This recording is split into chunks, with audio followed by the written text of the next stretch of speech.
श्री शिव पुराण श्री रुद्र संहिता तृतीय खंड 8वां अध्याय। मैना और हिमालय की बातचीत। ब्रह्मा जी बोले, हे नारद, तुम्हारे स्वर्ग लोक जाने के पश्चात कुछ समय तक सब कुछ ऐसे ही चलता रहा। एक दिन मैना अपने पति हिमालय के पास गई और उन्हें प्रणाम कर उनसे कहने लगी, हे प्राणनाथ, उस दिन जब देवर्षि नारद हमारे यहाँ पधारे थे और पार्वती का हाथ देखकर उसके विषय में अनेक बातें बता गए थे, तब मैंने उनकी बातों पर ध्यान दिया था। अब पार्वती बड़ी हो रही है।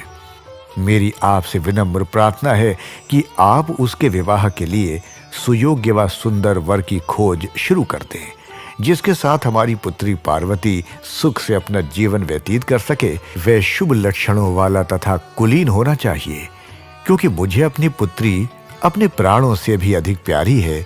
मैं सिर्फ पुत्री का सुख चाहती हूँ। ये कहकर मैना की आंखों में आंसू आ गए और वे अपने पति के चरणों में गिर पड़ी।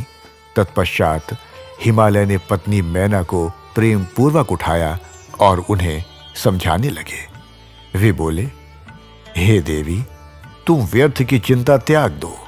मुनि नारद की बात कभी झूठ नहीं हो सकती।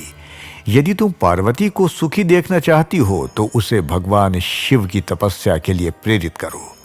यदि शिव जी प्रसन्न हो गए तो वे स्वयं ही पार्वती का पाणी ग्रहण कर लेंगे। तब सब कुछ शुभ ही होगा। सभी अनिष्ट और अशुभ लक्षणों का नाश होगा। भगवान शंकर सदा मंगलकारी हैं, इसलिए तुम पार्वती को शिव जी की कृपा दृष्टि प्राप्त करने के लिए तपस्या करने की शिक्षा दो। हिमालय की बात सुनकर मैना प्रसन्नता पूर्वक अपनी पुत्री पार्वती को तपस्या के लिए कहने उनके पास चली गई।